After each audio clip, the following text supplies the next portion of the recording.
Walk with me through the cellar door. The storm is coming, Francis.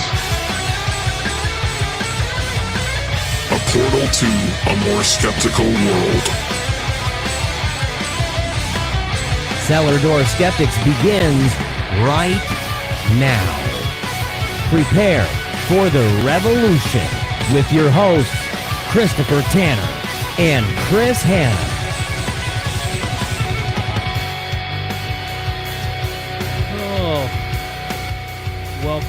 Welcome back to Cellar Door Skeptics. Thank you all so much for joining us tonight.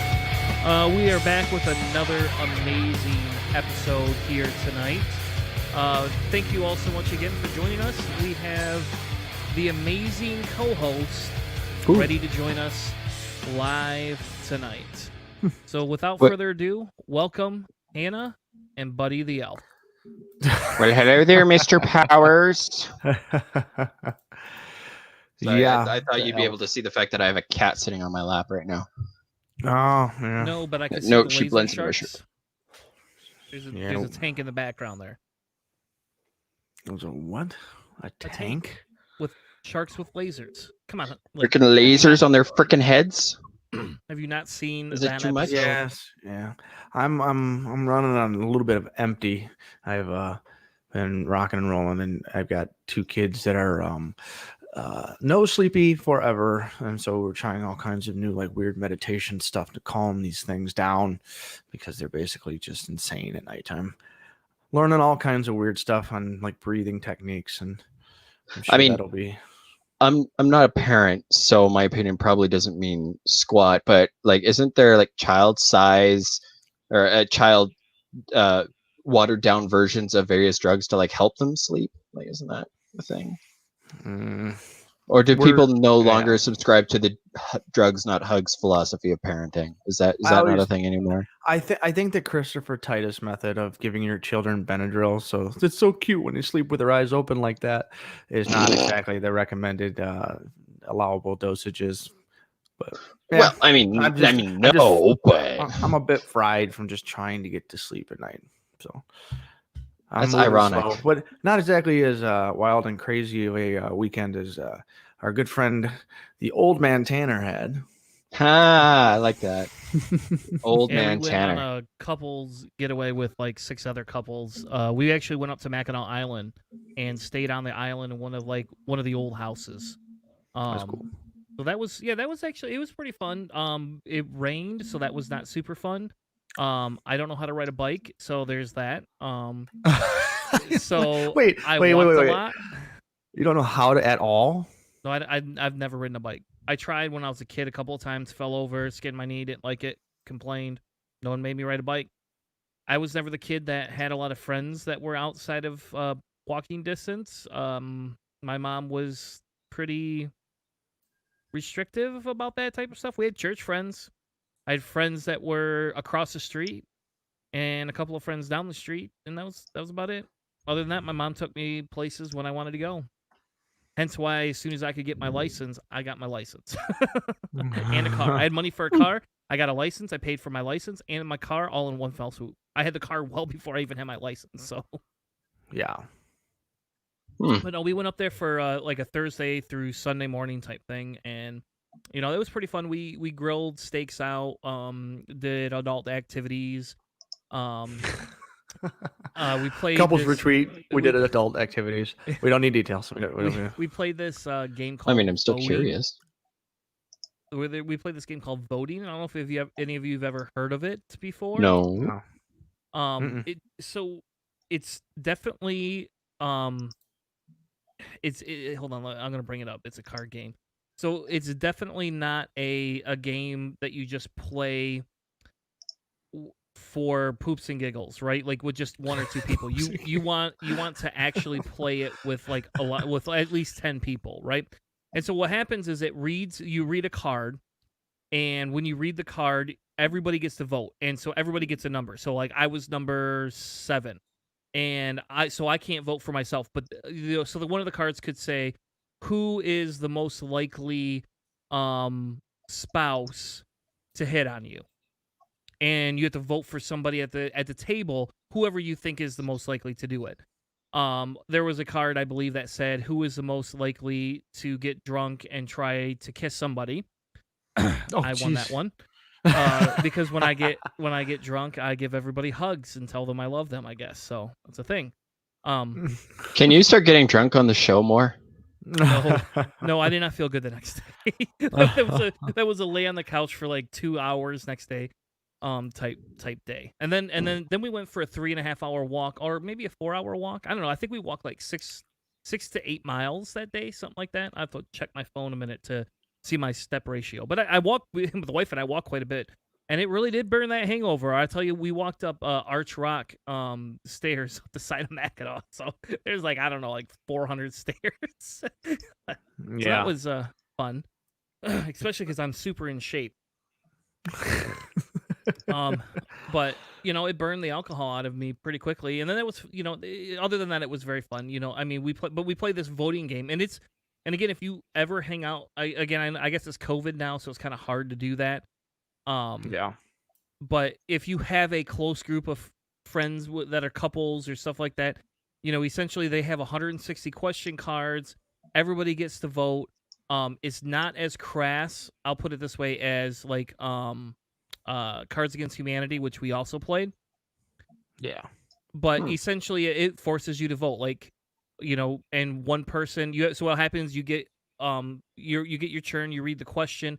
Everybody gives you the numbers of who they think, and then you start going through each people, and that person has to guess. So, like, if the three of us were playing it, and we had a question, right, that came up, and I would say, well, who's the most likely to make out with somebody when they get drunk? And Hanna would go, well, it's Chris, and he would put a 7 down, and Buddy goes, it's Chris, and he'd put a 7 down. And if I read the card, I hold all of them, and I lay down the numbers. And so let's say number 1 was my wife. I'd lay it down and say, well, who guessed you? And you have to guess. And however many right guesses you get is if you win that round. Again, very Cards of Humanity style. You win, but what are you going to fucking win? Like, yeah. That's cool. I mean, that kind of gaming stuff is fun for this kind of time period anyways. It's just kind of a way to play a game, have some fun, but use a little bit distance. And then obviously all the online stuff. But I haven't really been doing that. Like we've just, hunkered and bunkered, and it's getting tough. It's a long year, man. Yeah, and so it was, like I said, it was fun. Obviously there was a little bit bigger of a risk because of COVID, and Mackinac is a higher hot spot technically. But I'll be honest, when we were there wasn't, like, outside of Saturday, there was not a lot of people around. We went to a couple of bars and a couple of restaurants there, and they make you social distance the same way you do down here. You can't put like 70 tables together and have like 100 people sitting around. If you get up, you wear your mask, all that type of thing. So they were relatively safe up there. And then when you were back in the house, you didn't have to wear the mask if you didn't want to. I smoked a cigar. So then everybody, the next day, everybody thought that I had COVID, and it's like, no, I just not supposed to smoke cigars. It's really bad for my lungs, type thing. So, I don't know. It was, like I said, it was fun. It was something the wife and I would easily do again, if it comes up next year. So that's pretty cool, man. I don't know. Just be nice to do something. I had a couple friends come through, just like stopping into Cleveland and saying hi, and like that's like a huge boost to just your morale. Just doing something with people, like it's such a thing that you don't really think about, and like in this time when you don't do much, you're like it really is nice. Anyway, so yes, people are good. What did you do this weekend, buddy? I've really not done anything overly exciting. Literally, I worked Saturday. I spent yesterday trying to determining that the bit that my father said would work with a Dremel for drilling through tile didn't work that way. Playing errand boy, grabbing some stuff for my wife for school for today, and then today I spent all day doing aptitude testing. And so if I seem brain mush, I'm brain mush. Aptitude testing is not something I've ever done. What exactly is it? Oh, well, it's for career aptitude testing because I'm still trying to figure out what I want to do when I grow up. And I have been so this is I put in like 5 hours worth of testing today. So what I've been going through, it's a series of determining like my work, my education history, to see where I come from, and then the tests today were a lot of personal preferences in terms of do I like this type of work or this type of work? Do I like this task or that task? Some problem solving measures, things like that.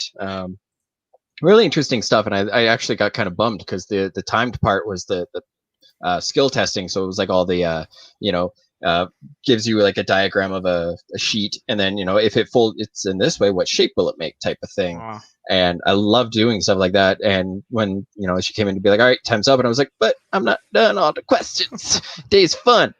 And, but it was a lot of fun and really interesting and gave me a lot to kind of let my anxiety run crazy and get paranoid over. But, like really interesting stuff. It's just really, really taxing when you're not used to constantly answering questions all day, or at least questions like that. When your questions can't, just be a copy paste answer, you get kind of your brain kind of goes, we gotta do stuff again. Shit. Don't they have like a practice test where you can get like an idea of what it's like or something?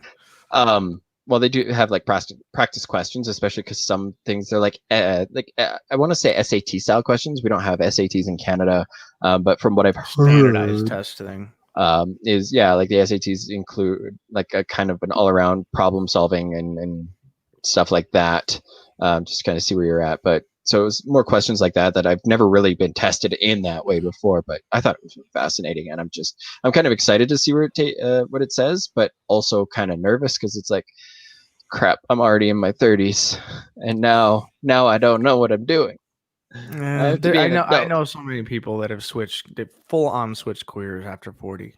I've got a bloody degree, and I've tried like 2 or 3 different careers, so. Yeah, right. I mean, it's not as big of a deal. I'm sure it'll be better for the better. I mean, if you're not happy doing what you're doing, it's always better to do something instead of just sit there and dig in. And that's the thing. Then you'll definitely become an entrenched conservative who hates everything. No, thank you. I would rather not. I've spent enough of my time or enough of my life walking that road. I'm over it. Oh, I see a segment. A segment has appeared. We do. Stuff to do. So, for today's segment of answering conservative questions, we had one submitted to us of why do leftist news outlets leave out the background for people who lean left and commit crimes, but ensure that it is called out if they support Trump? So another way to rephrase that essentially is why do leftist news organizations specifically leave out details? And I have an example that we can use where I have not vetted it specifically because I didn't read the article, but they provided me a PJ Media article, which I have no idea who the hell that is. But they provided like Daniel Tiger for conservatives. Continue. Okay. Anyway, so Tiger, Jesus. So they anyway, so they wanted to understand why NPR left out somebody that was plotting to kill Biden was a big Bernie bro. And I don't know if anybody's heard this story that was on NPR. Yeah, I heard a little bit of it, but basically what they're saying is that the news media and the left will kind of be quiet on someone who may be a staunch hyper leftist who does something militant or violent or something like that. Is that kind of what I think we're doing? Yes, because essentially this guy has been arrested and accused of attempting to kill Joe Biden. So I guess the article says that I pulled up the NPR article. We could go back to the PJ article if you want in a minute. If you really want to see it, I don't know if it's inconsequential or not, but essentially this 19-year-old walked into a bank and asked after his towed van, and then was arrested because his van had a whole bunch of gun canisters, explosive material, and more than $500,000 in cash, which I'm gonna say that's pretty impressive for a 19-year-old. Like I don't have $500K in cash. I don't know. Why if would either he of you just do. have it in his van? I This don't is know. so confusing. So Exactly. many. Like I don't understand how anybody at that age can make 500,000 in cash. Yeah, and but- why does he look like that? If I had $500,000, I'd have a haircut that wasn't done by. Like, anyways, so this guy is fascinated with mass shootings and terror, and he was apparently being threatening and creepy enough that they went Yes, into and his he's van. actually being indicted right now for child pornography charges. Oh, good. and Terrific. you know, and he had a fascination with mass shootings, terrorist attacks, and had plotted to assassinate Joe Biden, essentially. So again, I don't know how credible this is because again, here's the deal. I don't care whether this is credible or not. The NPR article is reporting on this. This is something they're reporting on, and as of right now, it does not give his background. So let's go through a little bit, and we could start with Buddy here. Ruh-roh. What would the logic be that they would leave out the fact that he's a Bernie supporter? Probably the same logic as, has anyone really been far even as decided to use even go want to do look more like? I'm not gonna lie. I see questions like this, and to me, all I'm hearing is somebody who shouted "but her emails" and used that as a rallying cry against Hillary Clinton, yet doesn't have the self-awareness to really understand that they're asking why others do the same things they do. It's more of this whataboutism politics that, well, why aren't you talking about his history? Like anytime we see anytime an unarmed black person has been, brutally murdered or publicly executed by the police, who were, just following orders or whatever they're going to try to hide behind. All of a sudden, every right-wing media outlet is digging up every little crime that they have in their past, and to me, it's there's no real reason to go into something like their background for the public. To me, it's just really about kind of creating a narrative and a story that helps satisfy people. The fact that apparently we don't have enough stories on TV anymore. But okay, I'm going to interrupt right there. Okay. You're kind of. I feel like you're kind of avoiding the question because NPR has called out before. Okay. Left or right-leaning people, whether they're Trump supporters or not, it's inconsequential. Right. They point that out. That is something that they do. Doo-doo. Okay. I'm not as familiar with NPR, I'll admit, so because that's All right, how about CNN? We could point out CNN then. CNN's got is its own definitely complications because when I was in my university degree, I took a course called Controversies in Science, which was the second time I took the class, anyways, was when I had really fallen back in love with science and skepticism and all of that. And they of course showed how CNN misrepresented a couple of different studies just to kind of make things look more in their favor. It's a big problem with the news media business model is about generating interest, ad revenue, that type of thing. So you want to tell stories that are going to bring your desired demographic in, so you can make money off of that and keep telling the news. While I think maybe lying by omission isn't always a great policy, sometimes it doesn't even fit into the story. And I'll admit I am kind of struggling too with this question because it just I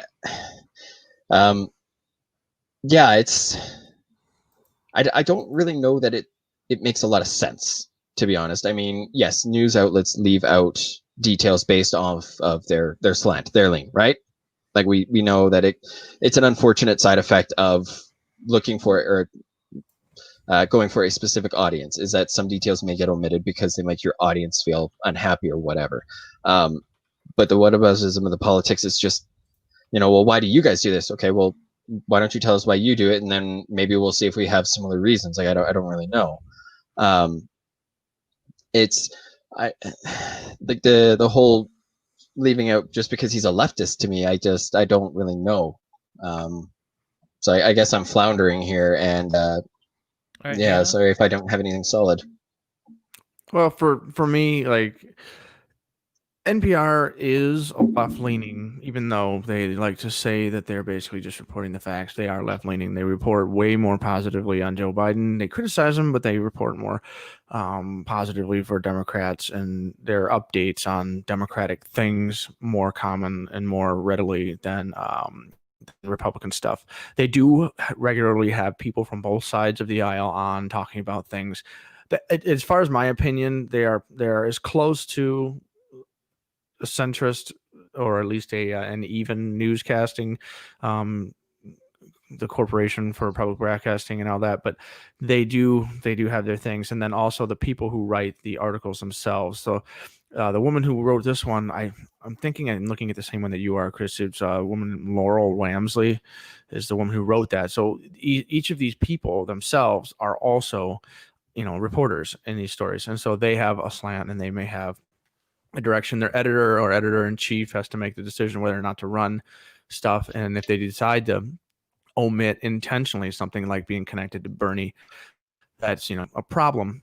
The one thing that I run into is this guy is all over the map as far as violence, and he would be like what we in the left would easily be able to say is like, this guy is bad news. He may be in a similar position as far as we're concerned for like politics, but his ready and acceptance that violence is immediately the key, and to do research into this kind of stuff, it's something that we can easily say, no, this isn't part of it. And this is something that conservatives always say is like, these few bad apples don't represent us as much. But I will say that the number of instances for, let's say, a wild, violent leftist is not as readily common as like militiamen and people open carrying and all that kind of stuff in the middle of state houses in Michigan, for example. Like it's more common. And this guy also, this is like, he had all this stuff, but he didn't actually do anything. So like, that's also a problem if he was just a crazy person. But I do think that they need to have some of these. Basically, what they had for the Bernie stuff was that he had posted, on Reddit, he had said that he had a desire to. He said, "My hatred." This is from Law Enforcement Today, which is hard right. But this is their quotation from Reddit. My hatred for the complacent American people will turn you in for their own satisfaction, but from former goals, my eyes on the future. If anything, I have to save Bernie. And this was a couple of days after Sanders had suspended his campaign. So like, these are problems. And if NPR wanted to be completely and totally honest, they should have had something like that in there. But it's again, this is something that on the left, I am comfortable with saying, yeah, no, that's a mistake. We should have done that. But if you call out a mistake made by conservatives and Fox News, it's just fake news or doesn't exist. And I think a lot more people on the right end of these things, the people who are making these accusations, are less likely to change their mind and criticize their own side. And I would hope that the left is better than that. But I mean, I'm privileged enough that I don't have to like live in some of these environments where, rioting and like burning things and thinking that that's the only way I can make the change to make my life better. Like, it's hard for me to understand entirely the, Malcolm X version of the civil rights and race equality marching that is going on right now. So like, that's also a place where I'm not on that end of things. But like, NPR should have had this information in, which also Reddit posts kind of a hard thing to use as a solid source of evidence. But I do think that this is something that the left media does and should be called out for sometimes. I think in this case, 100%, they should be called out for it. And I'll be aggressive in the aspect of saying, I just spent a weekend with people that do not always believe the same way I do. We'll put it that way. And I had to be very careful to not let my political views interface with the weekend. And that'll come up a little bit later. But I'd be very careful of that. And you know, like on the show, I have been very aggressive more than one time. So, but in this instance, I feel the aggression should go back to NPR, and I'm sorry, I feel we should be calling NPR out for this, and I think the stance that they're using here to accuse this specifically is silly, because there's only one reference to him and Bernie, and I get his point. Everything else he believes is contradicting Bernie. A swastika is not a Bernie thing. Child pornography is not a Bernie thing. But I do think that it should have been called out to say, hey, you know, the reason this gentleman wanted to kill Biden is because he wanted Bernie to win, and if Biden was not there, maybe Bernie would be picked to step up next. Highly doubt that. I guarantee Hillary Clinton would come back, but you know, she would come back from the dead. So, but I think that it's wrong that they do that, and the problem with this is, in my opinion, NPR should run a retraction to explain that. Because if it were me, that's what I would do. I mean, we're having the same conversation here. I'm saying that this PJ magazine, which is written by Richard Spencer, this article was. I don't know if it's the same Richard Spencer that is of the alt-right, but I'm pretty sure it is.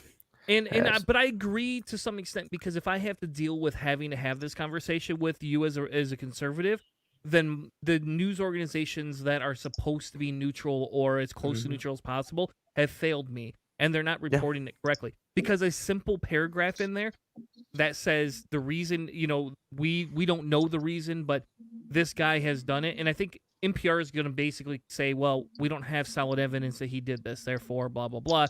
Go to these other news rags. They won't source something that he said on Reddit, of all places, in a thread. Well, it was on iFunny, not Reddit, but I don't know what the difference is. The law and crime source that I found said it was a Reddit post on a couple days after Sanders. So like, there's conflicting stuff. So what they should have mentioned it. Mentioning it, saying, hey, this is a possibility. Yeah. We aren't going to confirm any farther. And, you know, but because again, it makes sense, no matter who he is, if he did support Bernie and then he didn't want to see Biden there anymore. I mean, okay, I don't agree with assassinating anybody. But I do believe in punching Nazis, so I will say that. But I don't believe in Punch a Nazi Day. Assassinating anyone, but it's one of those things where, in my opinion, this is a failing on NPR's fault. And I'm sorry, like I don't know if it's worth my time to go after NPR and have that conversation with them. I don't know if maybe I should, because I'm in a privileged position. But maybe that's something, and I'll be drunk enough. There you go, buddy. By the end of the time, instead of trying to give everybody a hug and tell them I love them, I'll be writing NPR a nastygram saying, fuck you. You should at least mention that this is a possibility, or these things have come up in case others hear of it, because it does discredit them a tiny bit. Now, if this is the only instance, though, and I will state this, if this is the only instance, or we only have one or two instances that NPR has done this, fuck you. Grow up. You know, like, if they've done it other times, or if left-leaning individuals committing heinous crimes like this are that rare, this isn't even a valid discussion any longer. Like, we can all move on and have a better discussion about, I don't know, anything else than this. Maybe mass. Well, we always in our position, the humanitarian and the left-leaning world, we want everybody to lead with the moral compass, right? Like, we'll be the moral higher ground, instead of doing like what the other side does. It's like, I would love to all my publications and everybody that I use as a news source to do the right thing. Like, that's what we would hope all of our sources do, because it makes us look bad when we criticize the right for neglecting incredibly important stuff. And then the left also can do something like that. Like, it lets us down in the arguments and stuff that we have with people, because you can't claim any kind of moral superiority. You can't claim any kind of, you know, better argumentative style if the people that you're sourcing are also guilty of some of these fallacies. It just sucks. Yeah, it's inconsiderate, in my opinion, to do that. So yeah. There you go. Answering conservative questions. Question of the week. All right. On to a science segment. And yes, folks, we will cover the debates. Don't worry, it will happen. It's not something we're going to ignore. I didn't know how long. I didn't plan a lot of segments this time because I didn't know how long this one would go, because this was a little bit more respectful of a debate than we've seen in a while. But before we get into that, I really, really, really wanted to cover an article for Nature magazine, which I'm pretty sure is a reputable journal. Nature They medicine. seem that yeah. way. They certainly sure. seem that way. Well, there's a lot of criticism for pay to play. I mean, there And are, this one's not. No, what I mean is that there's the guy who won the Nobel Prize in physics is basically criticizing the way we have our major journals set up in this country, that it does favor people with money and donations and stuff. There are issues there, but this is still, Nature itself is still considered highly reputable and a valid place where people can get scientific a peer review. Yeah. And I think that's, one of the big things here is I found this article, and what I was intrigued by was that they talk about a study, for the United States, obviously, because we're the ones that need it the most. About understanding trajectory of acute respiratory syndrome coronavirus, which they're now calling SARS-CoV-2. I honestly SARS-CoV-2. did not know that. Yeah. That's the scientific. That's the severe acute respiratory syndrome, SARS, and that's the scientific name, the SARS-CoV-2. Yeah, and so this article, what I liked about this article is that they assess social distancing mandates and levels of mask use, right? And then they create a projection of basically non-pharmaceutical interventions such as wearing masks and social distancing, and intervention strategies by the state with social distancing mandates of a threshold of 8 deaths per million population is exceeded, right? Suggesting that 511,000 lives could be lost to COVID by February 28th, 2021.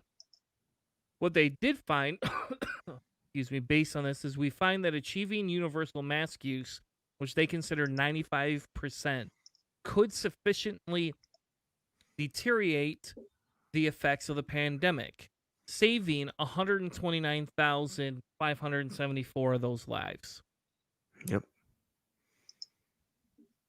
Yeah, and every example that we've seen, so the information that they're using for this is all of the World Health Organization and everything, all the data that we've had in real time all over the world. All of these countries where they saw real numbers of complete and total shutdown, real numbers of mandatory mask wearing in the areas. And there's numbers, there's tons of data out there now to be used all over the place. And this is basically taking all that information and using and creating a model, the closest thing we have to be able to predict the future, right? So the scientific method creates a series of hypotheses, looks for information and evidence, and then creates a theory or a law, depending on how rigid and locked down that information is. And that theory would be basically a predictive measure, a predictive tool with a series of variables that would allow us to predict the basic future.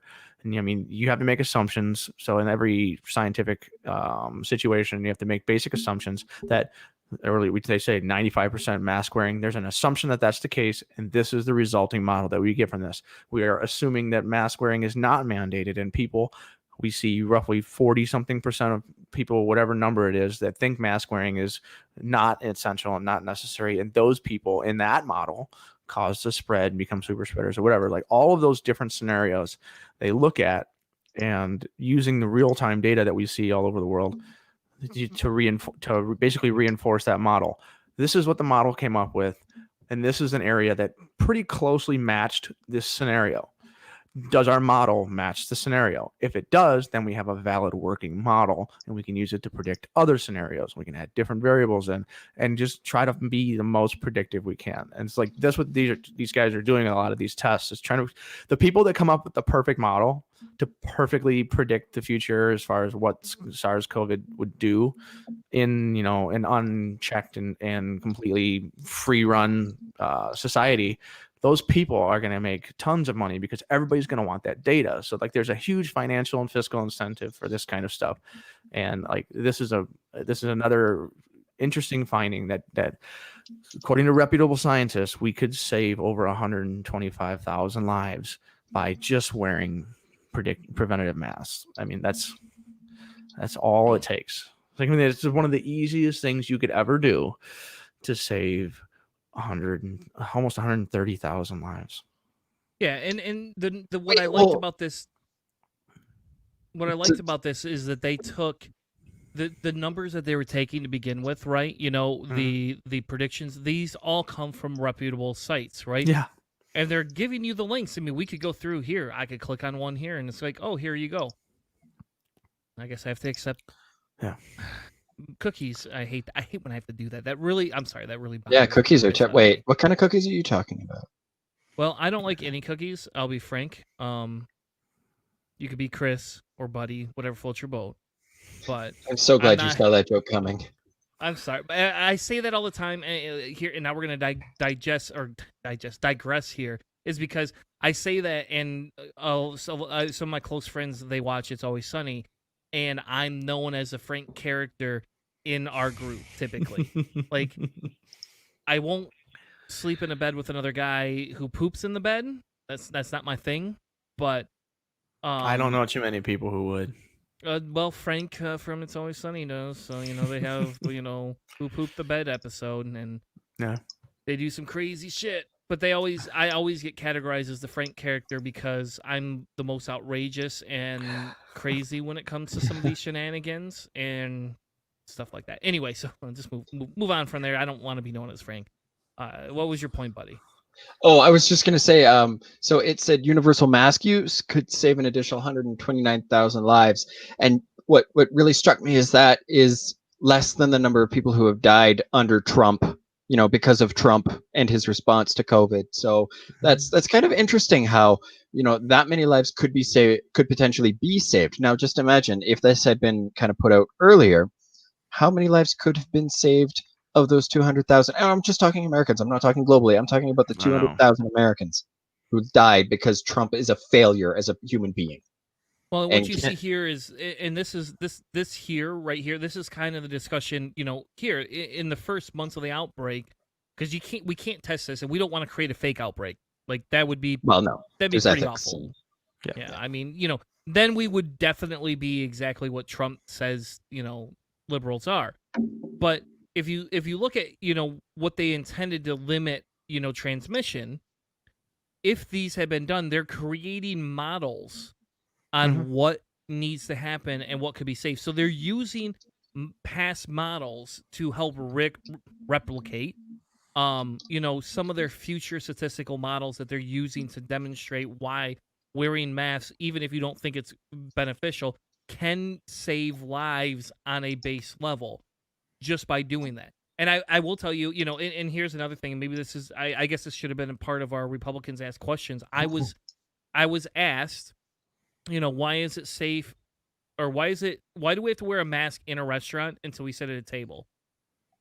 Then we don't have to wear a mask, like the germs still can't go around you. Most tables aren't 6 feet away, and even if they are 6 feet away, your waitress doesn't stand 6 feet back from you, or waiter doesn't stand 6 feet back from you. The answer, very easy, is just the more you wear the mask, the better. I mean, it's as simple as that. The more of all of the time in the day, the longer and the more you wear it, the less likely you are to spread it and to get it. And if you take it off to eat and then put it back on, you've been wearing your mask for less. You know what I mean? You've been wearing your mask for as much time as you possibly could and still fill your face with whatever greasy, cheesy thing at Applebee's. Or whatever. Those two things don't exist. Well, maybe they do. I don't know. We did not eat at Applebee's. Thank you. On the island, you could not find an Applebee's for fuck's sake. I know. Hanna. I know. They do that intentionally. They don't allow chains and stuff like that in there. So it's a really nice area if anybody's ever been there. But in the end, it's the entirety of it is just like, it's statistics. It's the more you wear the mask, the less likely is something's going to get into your system. It's, whatever. If people don't understand the basics, then it's hard to. But I agree with you. But I think that's why we're having this conversation, is because I think this is a valid discussion point, even though maybe the three of us just say, well, fuck it, this is the most logical thing. I mean, I'll tell you, I hung out with, 10 other strangers. Well, okay, 8 other strangers that I have never hung out with before that are, like, we didn't wear masks around each other. But if they all, are doing the same amount of things that we were doing in public, and I'll be honest, every time we went in public, every one of them put masks on. So it's like the worry is less than that. I mean, there was hand sanitizer in the house actually, and there was pushing to wash your hands. Especially, there was pushing to wash your hands. I'm not gonna tell too many stories here. I should just stop before I get too far. But there was always a push to wash your hands. So they understood the scare. The problem is because a lot of people push it, and this has become a political thing. I don't care what anybody says. I know. They are churning It's so it weird. into They a political politicize. thing. Yeah, they politicized a virus. It's so. Yeah, I mean, last week we had a conversation about. Was it last week or the week before we had a conversation about the governor losing the lawsuit, right? And again, I'll state the same thing. I disagree. I agree with the outcome because I have to trust the experts on it, but I don't agree that, she did this with malice intent, which is really what the Supreme Court says. And the funny thing is a lot of people agreed. The difference is how do we get this to go work faster? That's what a lot of people wanted because we had a lot of businesses hurt by this. And it's like, well, if we didn't, and my answer is if we didn't have a polarizing right side that was controlling the Senate and the House, if we didn't have that polarizing thing and a president polarizing the debate on this, she would have been more willing to have that conversation. But when you have people saying, well, we're not going to accept anything a Democratic governor tells us, you're pure helping opposition. create part of that controversy. And I do agree, like, could she still be the better person in this and have gone to them? Could we have at least started there? Probably. Maybe she did, and we just don't remember. I don't know. I didn't do the research, and I'm not going to go. I don't care enough to go back. But what I can say is that when you start the polarization, no matter where side it starts on, and the other one feels the only way to win is to do it that way, that's when we get these type of mandates. It's the same thing with the gun debate. None of us on this show want to ban every single gun in existence, except for maybe the socialist that's on the bottom of the screen. Nobody else besides, nobody else wants to ban all guns. We just want better legislation that helps regulate, and we want guns to not be paid for and bought by a large organization that's lobbying to change laws that benefit their bottom line pocketbook. Other than that, we're open to having a conversation about it. So bringing us back to modeling COVID for future scenarios. Good job, buddy. But I mean, in the end, what we're looking at here is this is one of the strongest models we have for predicting what will happen, and it's been put together by some of the smartest people who have overlapping degrees of just painful intelligence and expertise in this area. These are the actual experts, and these are their best guesses as to what will happen with situation X, situation Y, and situation Z. And if everything they do, and in tandem, because this will be peer reviewed all over the world, everything they say, if scenario X is where we wear 95% mask and everyone else does their same analysis and their same model creation, and everyone finds in the scientific community, major majority, that wearing a mask will be one of the easiest and least expensive and most effective methods for curtailing and slowing this virus, then that's a scientific consensus. And then that makes that a legitimate predictive model to use for everything until we create one that's even better. And that's what this is. And so this is the best guess we have. This is the kind of research that created things like GPS and lithium ion batteries in your phones and artificial intelligence that you can ask your phone where Tom Petty was born, and you can find it. And all of that kind of stuff comes from actual experts doing basically innovative research to try to make better predictive models of the universe and the world and everything else. And this is a rammed through super important examination of that. And it's awesome that these guys are doing this, because they could be like the White House right now and be like, it's going to go away when we have a vaccine. Just cough over there, man. It's fine. Yeah, well, it's just like they've given up. They've given up on trying to use any of these models, and forcing their followers to do any of these restrictive things through mandates, and they're just hoping that a real virus gets developed. I mean, they honestly expect like a pure, perfect inoculation vaccine to come out that'll just completely cure us all. But Or just I one mean, that they can make look really good long yeah, enough to secure a that vote. but that even that like the pandemic will be here regardless of who wins the presidency. It's not going anywhere. I think that they're planning This model will on be the Trump best way. winning so they can run with the model of can't see me if I can't see you. Is pretty much all I expect out of that administration. And they'll wait for a vaccine for however long it takes to create one, but we may only have a 40% effective vaccine or whatever it is. I mean, this may be around forever. And just maybe an evolving virus that's around forever. That's part of the problem is that you know what else is a coronavirus, because coronavirus isn't actually just one thing. It's actually a classification of viruses. You know what else is a coronavirus? The common cold. We can't get rid of that. Yep. Coronavirus is, I think it's because something particular to coronavirus is that the immune memory actually doesn't last quite as long, which is why you keep getting almost like the exact same virus over and over and over again. They said that they've been checking for antibodies and stuff for people who have had it and in areas that were really heavily hit, and they're finding that they're not seeing a real strong antibody response in the general populace, which means that herd immunity probably isn't even possible for this particular thing. And so like all of this stuff though is all research and information that's been sifted through by really, really smart people. And while we can push all of our logic, these people are going to be the people who are going to save the most lives. They really are. They're the experts, and I really, really, really wish people would be like, okay, let's get over this, and then we'll start fighting about all the stuff we hate each other over. But let's all try to do the right thing, because it's so easy to listen to this advice and wear these masks as the cheapest possible way to. But the other thing is this is another verification of wearing a mask for health is that we're seeing the flu numbers drastically reduced. Well, the last year's flu season, it ended I think it was 6 weeks early is when it ended, is because one, nobody was going out. Two, everybody was sanitizing more, wearing a mask, washing their hands more. So it's amazing how just those small little steps really go forward in reducing something that comes around every year, and we have to try to create a new vaccine in the hope that it'll work for that particular strain. But we knocked it out just by washing our hands and being more aware of general hygiene, which is really sad to think about, that in the first world, people don't understand the importance of washing their hands. Come on. Well, I disagree with you a little bit. I don't think it's the washing the hands thing. I'm oversimplifying it. Yeah, but there's a higher amount of sanitization, and like, I mean, right now I would be going to concerts if we didn't have COVID.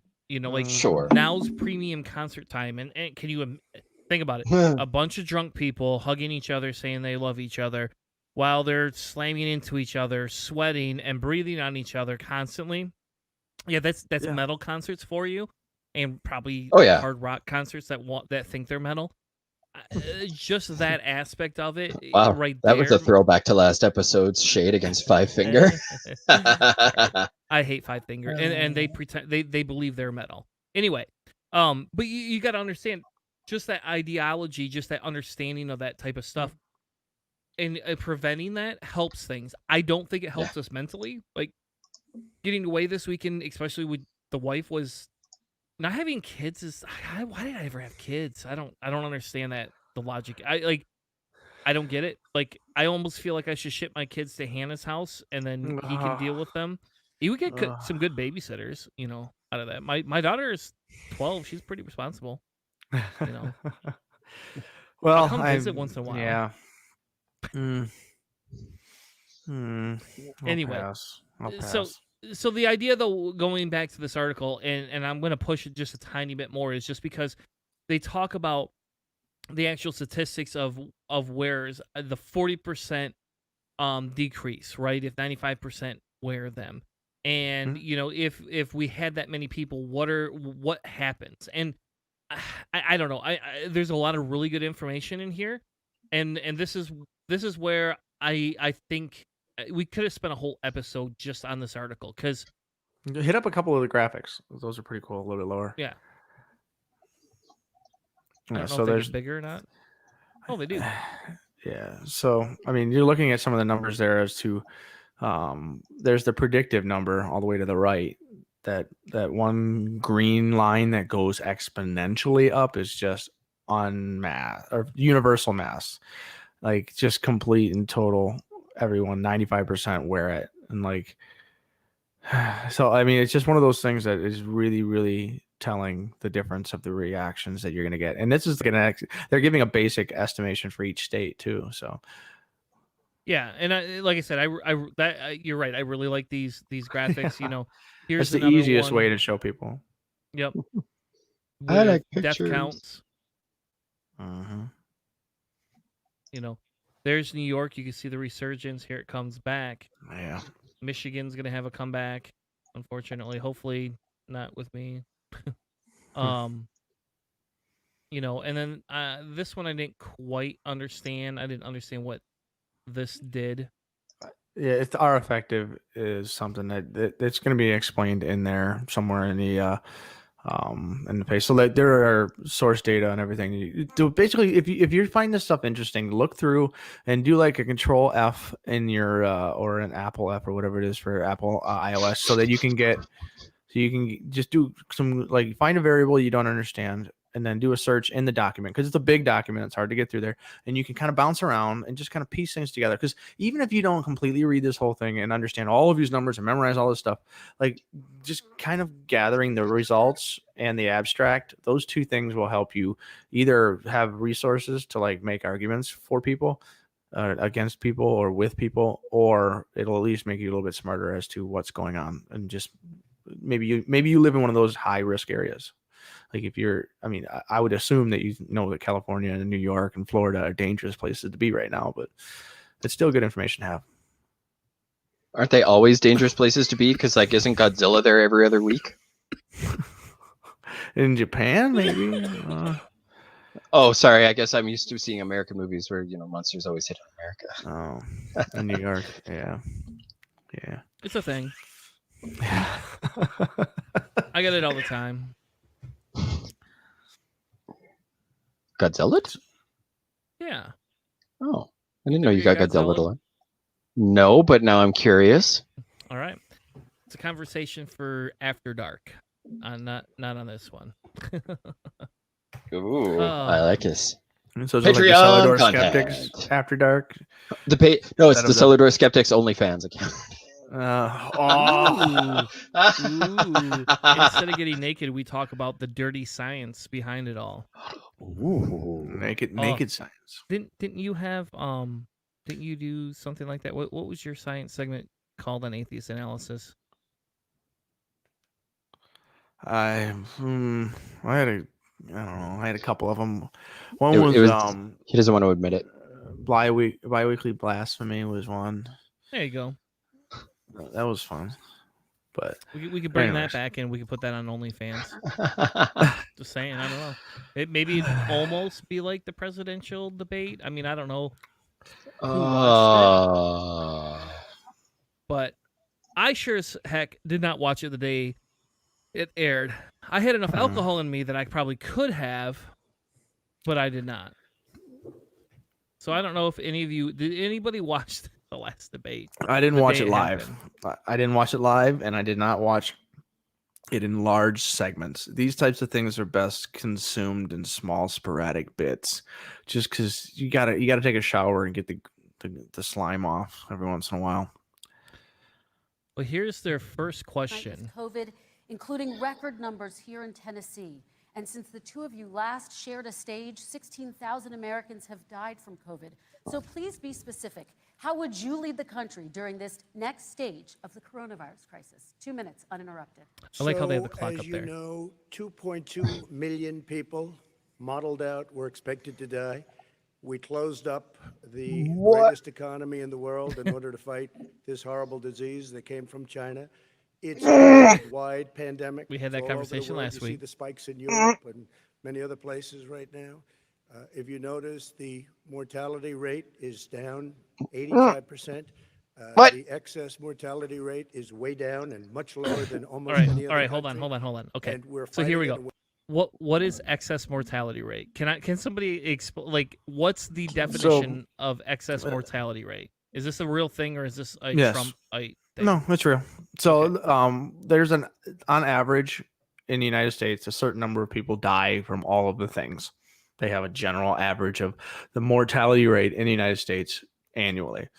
And this year, something like 300,000 more people have died than were expected to have died.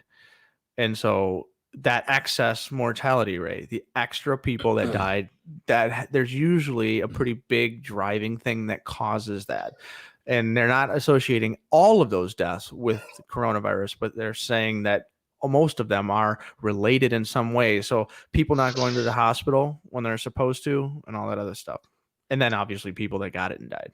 And then there Are was you that. having a problem back there? I am just like, it's just every time this man speaks, I just brain cells start to die and rage builds up because all I hear is la la la. I'm a big dummy head. I'm not gonna say words. I'm just. Okay, hold on though. I was surprised how cogent that response was, to be honest with you. I mean, Spike in like, Arizona, let's be it's fair. now gone, and there are some Let's be spikes fair, and surges in he other said a word places. I They thought will was soon be bullshit. gone. We have a Wasn't, vaccine that's so. coming. It's ready. It's No. going to be announced within weeks, and it's going to be delivered. I get We your You have point. already It announced could be a it. fact-checking Operation Warp Speed, article. which is the military is going to distribute the vaccine. I can tell you from What? personal experience that Yep, I they're was gonna in the come like hospital, spray I us in the had face it, with it or some shit. and I got better. And I will tell you that I had something that they gave me, a therapeutic. I guess they would call it. Some Steroids. people could say it was a cure. But No. I was in for a short period of time, and I got better very fast, or I wouldn't be here tonight. And now they say I'm Steroids. immune, whether it's 4 months or a lifetime. Oh, Nobody's come been on. able to say that, but I'm immune. Oh, More and more God. people are getting I hope he better. gets it We again have, because he a said that. problem that's a worldwide problem. This is a worldwide problem. But I've been congratulated. Pretty sure we're by over the 2 heads of minutes many here. countries Show on us the what clock. we've been able Where's to the do. clock? With the if you take a look at what we've done in terms of goggles and masks and gowns and everything. Nobody else, wears and in goggles except particular for in ventilators. We're nursing now homes and making hospitals. Ventilators all over the world, thousands and thousands a month, distributing them all over the world. It will go away, and as I You know what I said, really hate we're about him more than rounding the anything? turn, we're He talks rounding with the his corner. hands, It's and going I do away. the same thing. Okay, former Vice President Biden, to you, how would Drives you me lead nuts. the country It's not out a of this character crisis? flaw. It's fine. You have 2 minutes uninterrupted. 220,000 Americans dead. If you hear nothing else I say tonight, hear this. Anyone who's responsible for not taking control, in fact, not saying I take no responsibility initially, anyone who's responsible for that many deaths should not remain as President of the United States of America. We're in a situation where there are 1,000 deaths a day now. Now, I would like to see his face right And now. there are over I would too. 70,000 Yeah. new cases. I just want to per know day. what he's doing. Compared to what's going on in Europe, as the New England Medical Journal said, they're starting from a very low rate. We're starting from a very high rate. The expectation is we'll have another 200,000 Americans dead between now and the end of the year. If we just wore these masks, the president's own advisors have told him, we could save 100,000 lives. And we're in a circumstance where the president thus far You didn't read that still article has very well. no plan, no comprehensive plan. That number changes. What I would do is from- make sure we have everyone encouraged to wear a mask all the time. I would make sure we move in the direction of rapid testing, investing in rapid testing. I would make sure that we set up national standards as to how to open up schools and open up businesses so they can be safe and give them the wherewithal, the financial resources to be able to do that. We're in a situation now where the New England Medical Journal, one of the Yes, serious, most serious journals in the everything whole is world, what said has for to the first happen, time ever which is that not. this, Now, the way this president has Well, another responded to this stimulus. I don't know. I don't know if we. Okay.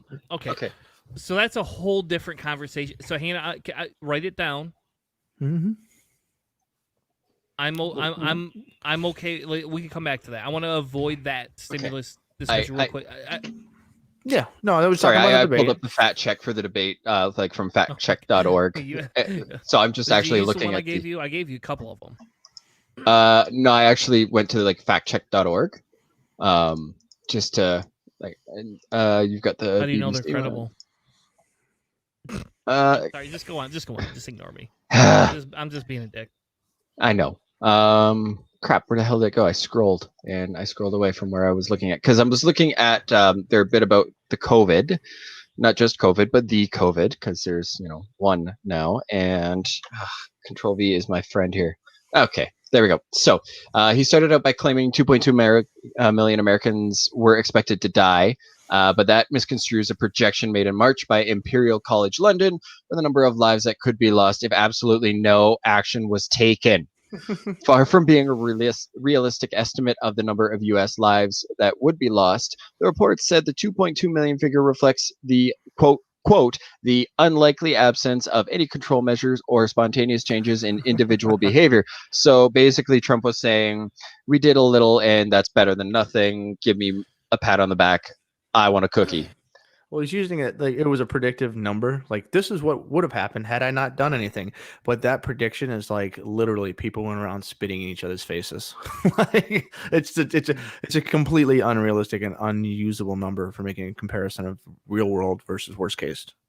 Yeah, and like one of the numbers that I heard that really kind of helped put this into perspective for me was America has 4% of the world's population and 25% of COVID cases. Oh yeah. There's a you put that America. Anyways, that you put that you hand those facts over to somebody who studies statistics, and they will look at that and say, "There's probably something going on here. We should probably try to figure out why this small amount of people have so many more cases than anybody else, especially given they're a first world country." You say, "Are you sure?" Well, our political system sometimes will have somebody will get 50% of the vote and 75% of the representation in Congress. So we also understand how that works and why that's a problem. So, anyways, this debate, I really do like the fact that there was a block and the other mics that makes like there were two responses there that were you could hear what they were saying, and then it gets crazy after that. But like that was nice. I don't disagree with you. I mean, and I think that, again, we go into, when we have that conversation, what are we looking for in a civilized debate?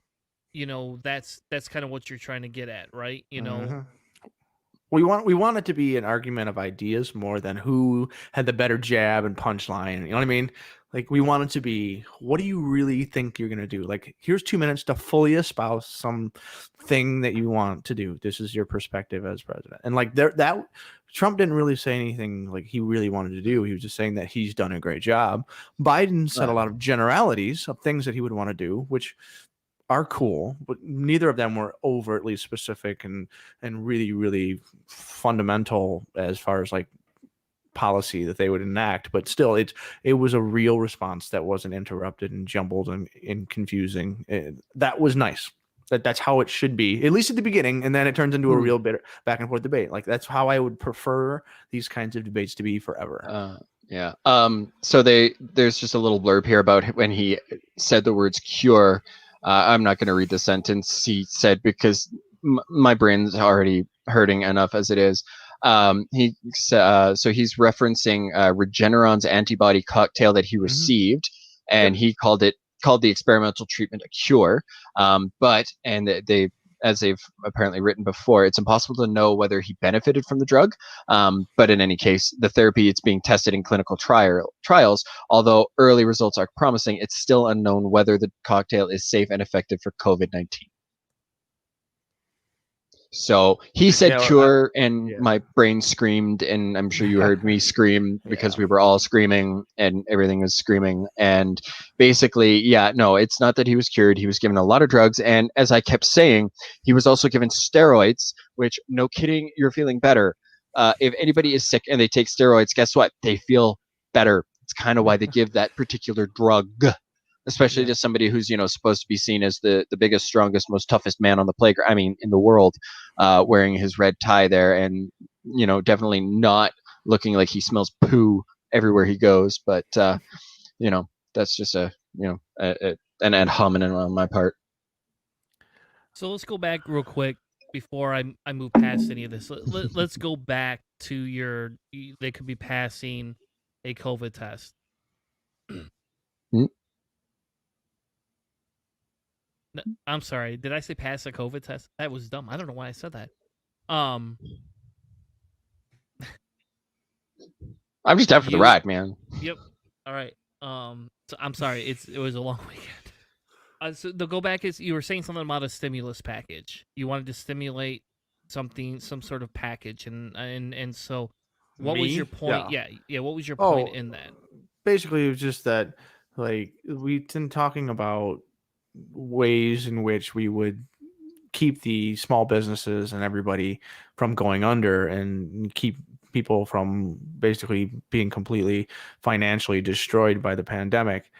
I would argue that removing the tax rebates that we've given all the big corporations from the most recent tax overhaul and adding some of that money that would have gone to social programming that the Republicans have been trying to destroy, that infrastructure and that insurance that we like to have, like, they could be used in these kinds of emergency cases. Like, by stripping all the money from the government, the most recent tax reform did, they had to borrow and just print and make money. And then $2 trillion was the most recent stimulus package. Like, bailing out individuals is a really great way to help the situation, but also that the payroll protection loans that they were doing were also, these are kinds of things that kind of need to be happening to keep the economy moving and functioning. And I find that, that would be an area where they should have been talking about, as a future thing that you're going to do in the country. And they've been trying to pass these things, but they've been completely stonewalling that idea and trying to pass or confirming Supreme Court justices instead. Like, the people are like, yeah, this is important to get a Supreme Court justice, but it's also more important to get people the money and the funding and stuff that they can keep the economy going. I would love to see that as a major point in, what Biden would have done. And I personally think that that's an area where the United States needs to invest more, because we've seen other countries using things like basic UBI and supporting small businesses way more, and they're doing a little bit better. Well, small businesses do more to keep the money in the local economy as it is, because it's, when you got a big corporation, the money just goes straight up until it reaches the top, and then it either gets hoarded away or, sheltered or in some tax haven or whatever. Whereas if it's in the small or in the local economy, in the smaller businesses, those business owners, they're going to support other smaller business owners, assuming there's no big corporate interests, at play there. They're going to, spend it on local resources and paying local staff and all of that. So it keeps the money there where it's really needed. It's a little too socialist for this debate, though.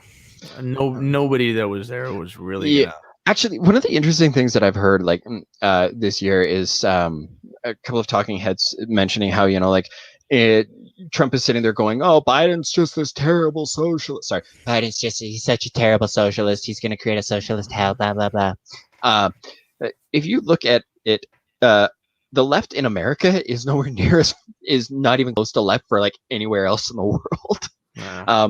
If the left were to try to, propose left talking points in, Europe, where they actually do exercise more left-leaning policies, they would be looked at and been like, what's wrong with you? I know. Bernie is almost a centrist in certain European countries. I thought that was mind-blowing when I found that. I was like, wait, what? Yeah, so I don't know. Was that the basic feeling that you guys had for the debate, for the part that you watched it? It was just more under control, and it was actually a debate as opposed to a soundbite contest? I mean, just from that little bit, it kind of seemed a little bit more. And from my understanding is that they did put a mute button on Trump just in case. Because apparently you there's no such thing as decorum from him, which, I mean, no surprise, but it definitely seemed at least a little more debate-like and less like just a schoolyard shouting match, which, I mean, ultimately everybody still lost because again, neither of them really seemed to promise a whole lot. Like you were saying, Biden was talking in more generalities, and Trump was just lying his face off at every chance he could. That's typical for American politics, so they don't usually go that much into specifics. Tanner? Well, yeah, that's how you don't alienate potential voters. Yeah, I think there was a lot more, a lot more back and forth, a lot more, civility to it.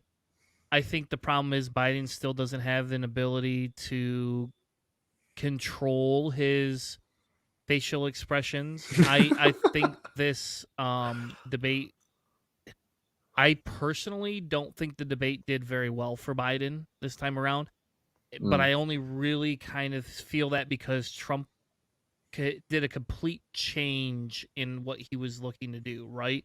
Mm-hmm. And he was able to actually hold himself together compared to what he was. Mm-hmm.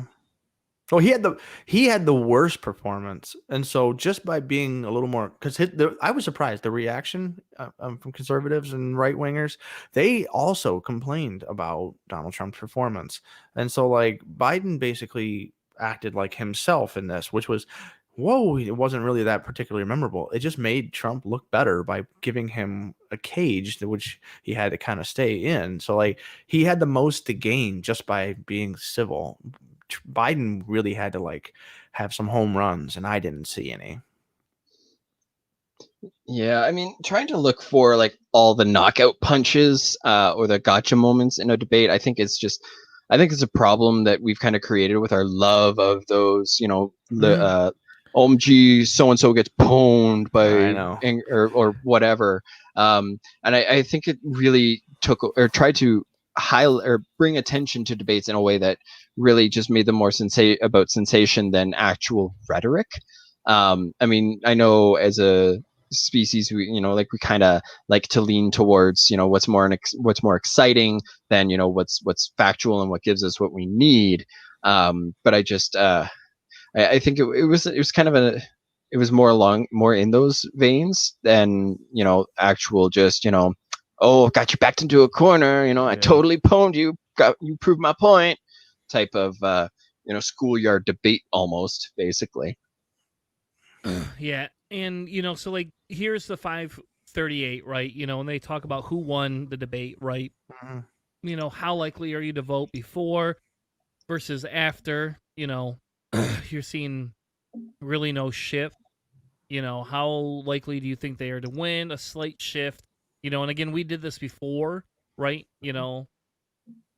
I don't. Everybody's, in my opinion, these statistics show exactly what we were saying. They're all the same. Like there's no change. Nobody's changing their mind. I'm guessing that's pretty much what you're seeing in this as well. Yeah, and that's essentially what this shows. Yeah. They're at 86% now, right? But only 46% is very excited. But they're on a higher end, but it's the same. Nobody's excited about Biden either, right? So these numbers were up. I'll be honest with you, up over the last one, and you can go back and look at that. Whereas Biden's numbers were very similar, right? To what it was before. We saw Trump, going down a little bit. Biden kind of going up a little bit. Again, I don't think any of those are great statistics, but they do show a slight trend towards what we were looking at seeing.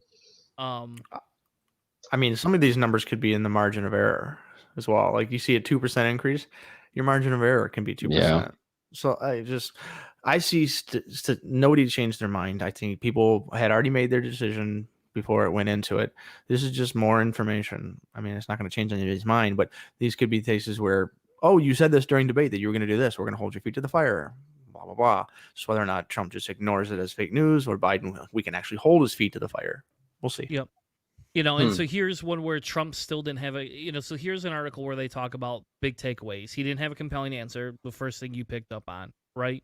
Just Biden made the come on man case, which I disagree a little bit with, honestly, because I'm sick of hearing him say it. It's like, man, just shut the fuck up and But- actually do your job. You know, that's what I'm asking for. Like But- I don't need you to come in here and keep saying this. Like, is this your catchphrase now? You know, like Yeah. pretty bad. Come on, man. Come on, man. Besides That's it. 3 syllables. This or malarkey. That's like Yeah. Did you I see the love that Saturday word. Night Live skit at the beginning where they every time they said malarkey, they're like, "Oh, got to do a shot." I know. Yeah, No, so- but that sounds great. You know, Yeah. go ahead. There's nothing really. It's just like this. The debate was more useful for people to just learn more about these guys. But everyone pretty much said that the debate does not need to happen. But it was a chance for them to either put their foot in their mouth. I mean, if Trump could have said something that would have just blown up everything. There's a He chance, could have, but and he didn't. do So that's a that. win for him. It's always a win when he doesn't say something unbelievably horrible. Yeah. Yeah. In their back and forth, like I Yeah. said earlier, was it was fierce, it was aggressive, but it was not interrupting or uncivil like it had been in the past. Yeah. And that's kind of the big takeaway from it. And I Mhm. think that what did we say Trump needed to do was not be a dumbass Yeah. and interrupt 24/7. He needed to somehow, and again, I don't know how they did it. I genuinely do not understand it. They showed him Biden the numbers. interrupted more times than Trump did, and that's a fact. I guarantee you they showed Trump the response that his own followers had when they said they didn't like it when he was like the super strong, tough guy that was constantly trying to browbeat Biden. There was enough people, and Trump will do whatever the numbers tell him. Whatever, you were found more popular and favorably when you did this than when you did this. And like he's a TV guy. He goes by what the viewer wants, and the viewer didn't want loud, angry, super grumpy, yelly, power man, and that they and so he changed according to that, because I guarantee you his staff was like, listen, man, they hated it. The last one, they hated all the fighting. Everyone, both sides of the aisle, everybody hated the debate where everybody was just yelling at each other, and so they both were like, well, we've got to not do that. And Trump will do what his television audience wants. He's an entertainer. He's not a politician. Oh, that's just a beautiful summary right there. Oh, that's fair. So, well, as we wrap the show up, I think the big thing is the takeaway I had is I agree. I felt the debate was useless. I'll be honest, I didn't watch it live until the very end, but I actually had a very good conversation with somebody, and I was told to be very careful about politics this weekend, and so I walk in there, and they were watching the debate, and I avoided the majority of it by playing Cards Against Humanity and doing shots of whiskey and glasses of scotch. So that was pretty good. And then at the end, but it's hard because what do we do here? And I spend so much time reading articles and getting involved in politics, locally in the podcast. It's very hard for me as an individual to step away. Like, I don't know how you do this, Hanna, but you must create maybe that's what we need. I want a master course. I have a teammate. I have a buddy pal, a new friend, and we both are like just dark blue. And so like it'll just be like a daily moment of event. We'll just somewhere in the shop just like, and it just helps like get it off. Well, I'm talking about you even with your family. Like sometimes, like I've seen some of your family's posts, and like I'm very confused how you are still remaining friends with your family. But anyway, like maybe that's a good segment that you should develop here for Thanksgiving, because we have those conversations all the time, and I think that's beneficial to a lot of people, because I had to be nice in my discussion, but it also made me realize how angry I can be, and how angry I've been at Trump, and now I'm even more fueled up by this, because of their Senate pick, and if they get confirmed tonight, what's going to happen? And It's confirmed. She did. So yeah. So thanks everybody. You know what, buddy? I think you just created a whole new segment. I did not know this. Yeah, And it's I in. think you're gonna have It's to look done. some articles up. We might have to have this conversation before we let everyone go. Holy fuck, I didn't know this. Mm-hmm. Oh yeah. Anyway, Like- but the whole point is I had to dial back it because the idea is I'm with a brand new person who I want to like, who I want to be friends with, and in the long run, once I calmed down and was able to listen, we were able to have a very reasonable conversation. And then at the end, it was like, my wife came in, she was like, "I told you not to talk politics. What are you doing talking politics?" And It's not that he's bad, like, "Look, I started it." And he's like, and we've had a very civil discussion. Like, he's like, "I don't hate him, and he doesn't hate me." And by the end of the next night, I was giving him a hug. So, I mean, there's that. I'm and gonna we give you didn't some punch each other, COVID, so- boy. well, hopefully not. So, Yeah. hopefully not. I have a sore throat today, but hopefully not. That it probably is because I went from not having any meetings to booking all day meetings and to talk and give a presentation for work. But the idea is that sometimes we get very fired up on here, and especially me, and I'll take 100% of the aggression in that. And I think that understanding and being able to step back does help the discussion point. It just doesn't always belong on our show because we don't have a conservative on here to have that conversation. And sometimes it's hard to play that point of view. But it made me look at things differently, especially when it came to that NPR article question, right? Like, it makes you think about it. And you sit there and go, well, yeah, if we are going to take a moral high ground, why have we not done these things? And it gave me a new perspective that maybe I should have had before, but I didn't. And it gave me a way to feel different and be a little bit more empathetic when normally I'm just like, I don't understand how you can support Trump. So. You still have tendencies for your Nietzschean camels with hammers. Jesus. It's in there a little bit still. We have not completely and totally left the lion phase and become the child of the beast of burden to the lion into the child. This is the way.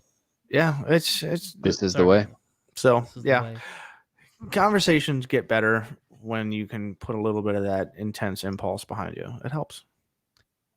Well, first up on quick saves for the week is Buddy with his last minute magical eyeballs. So this is something that I found as a kid. I got a book of these weird little images. There, as you can see in the top of the banner of the subreddit r/magic eye. There's kind of like this weird pattern. It's kind of nonsensical.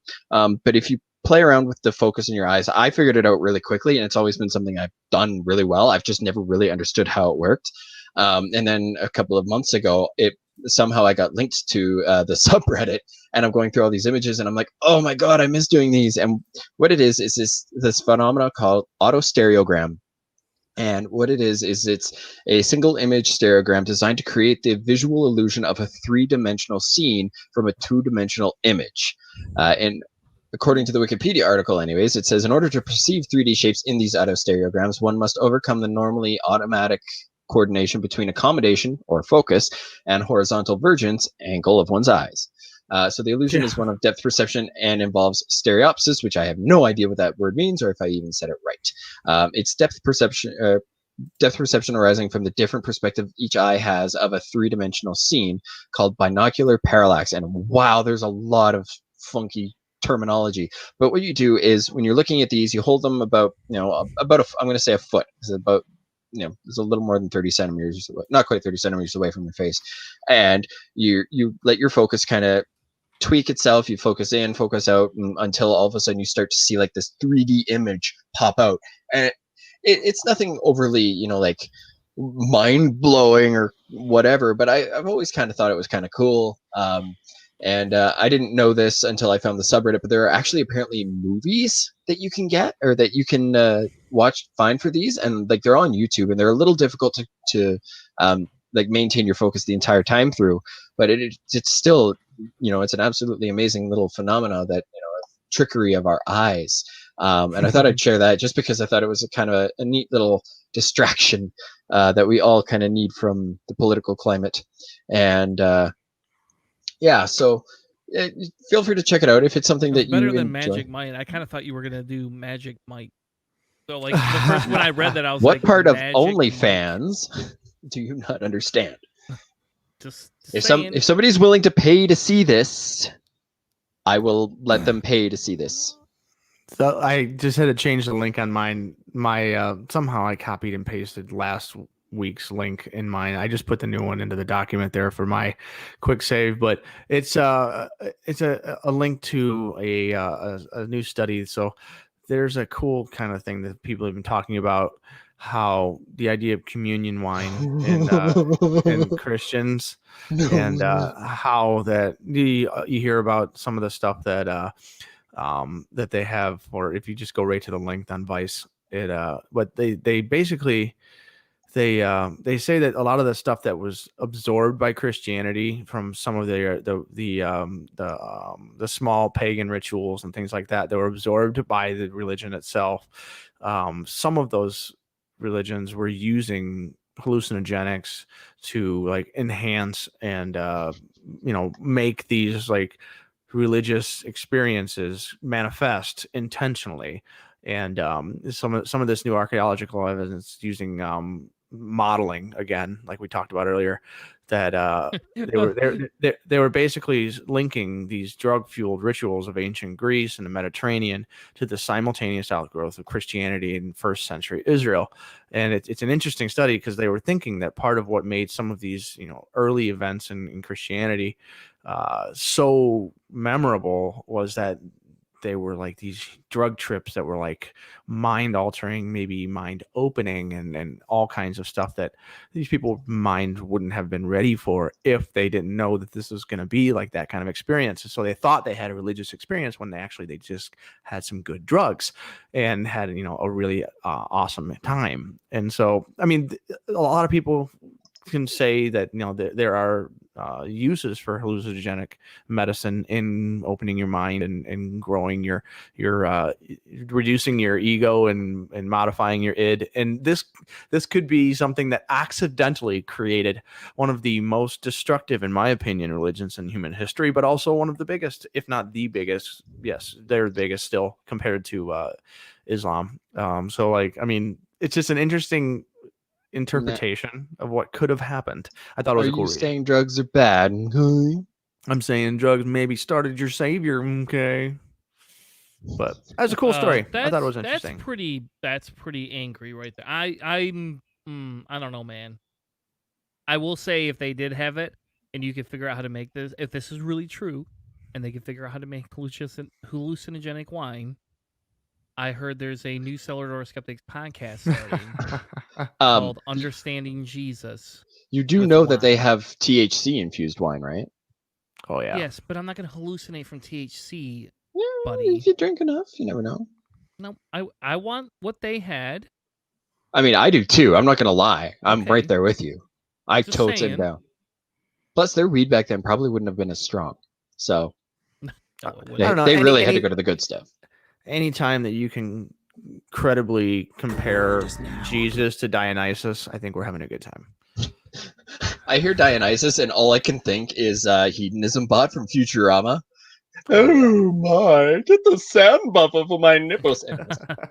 Sorry, I guess that's more OnlyFans content. All right. So I changed mine too because I'm not going to have a conversation about Borat tonight. That maybe we're actually going to do that. I haven't seen it yet. The I next want to show. see it. I don't know. I put it in there because I thought it was interesting because he responded, and then I've read a lot of other articles, and I'll be honest, based on what he says and what the scene shows, if truly they are not they are using this as a fucking publicity stunt, fuck Borat, and I'm done with them. I don't give a shit what the rest of the movie's like. That's that's shitty, man.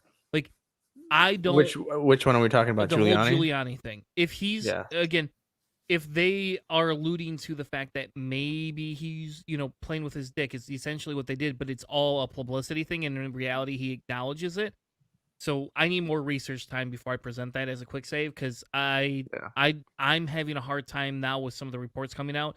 And if it's a publicity stunt, fuck you, man. Like, come on, man. Like, of all things, I get you're a comedy guy, and I get it's all for the comedy, and I guess maybe I'm being too PC here for fuck's sake, but dude, what the fuck? You got better things you could be. I mean, look at who our president is, for fuck's sake. You could do all sorts of crazy shit here. why are you going after that guy? I'm done. So He's I trying to scrapped destroy any of that, but we'll talk more about it. Yeah. Let's go through. And again, that might be an actual worthy segment next week. I don't know. It depends. I haven't decided how we want to handle next week because I'm debating on, do we just do a live show on Tuesday? What do we do? I don't know, because I can't remember what we did last year. So we have to internally have that conversation at Cellar Door Skeptics before we make a decision what we're going to do. If we're going to pre-record, because I have the next day off, and I've told people to stop scheduling meetings, and they don't seem to listen to me. But I was like, you don't want to have a meeting with hungover Chris, and it's going to be either super happy Chris or super angry Chris. And I know how I handle things, so I have vacation time. I'm going to use it. But my quick save for the week is something I'm happily excited about, and I'm going to leave the audio. I'm all for this. How many episodes is it? Is it 3, 4, 10, 12? I don't know. They have not said. So My favorite devil character is Tom Ellis, but that's just because that man's voice is like butter and just I there was a scene in Lucifer season 5 where he speaks Tagalog, and I had to Google to see if the scene was on YouTube, and I sent it to my wife, and I was like, you'll understand why I wanted to show you this scene. Not 30 seconds later, I get a message back from her going, oh my god, listening to him speak my family's language is just amazing. I love him even more. And I'm like, I'm okay with that. I'm so okay with that. That's a hall pass moment. It Hall totally. pass. I mean, it to be fair, it'd be a hall pass for either one of us at this point. Tom Ellis could talk me into doing anything. All right, fair enough. That's By the way, good to know. Breonna Taylor's killers are still at large. Yes. Oh, They- yeah, I forgot to put that up there this week, didn't I? There you go. I put are still loose. I hope that's okay for you, buddy. It works. They'll be loose after they get out of jail. Oh, they're not in jail, so once they go to jail, then Not while I'm they drinking, dude. Be loose. Anyway, thanks for that. Anyway, we're gonna move past that. That was uncalled for. So yeah, stay tuned. We don't know exactly what we're gonna do, but we're gonna make a decision here in the next couple of days, and we will post a video on YouTube as well as Facebook and I don't know, whatever. Oh, and our podcast streaming service, whatever else we do these days.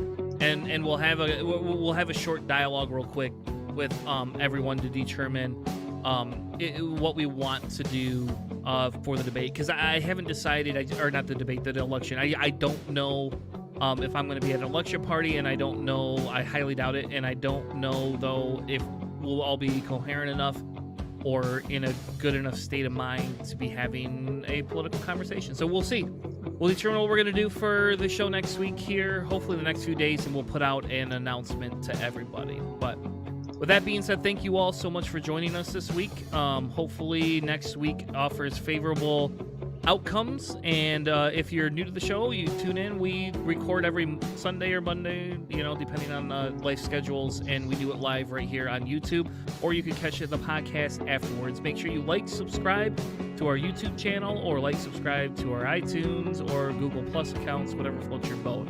Thank you all so much, and have an amazing night.